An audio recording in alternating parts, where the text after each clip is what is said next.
COP, yung buntag, kumusta man ulit. Ang kutuang sequence mga igsoon, mga nik.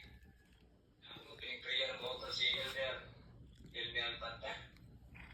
O niya, ang musunod na yung mga kaigsunan, kumansa ako ang part karon mga testimonya. Ang mga testimonya natin si Brother Chakra Libanese o napo yan si Elder Henry Ibarri. Kapag sa dili ko mga igsoon, ato ang papalandungan ni Mrs. White na dinadres ang libro ng stewardship mga igsoon. Matod ba niya ito God has made man his stewards, the property which he has placed in their hands from God. Grabe mga igsoon.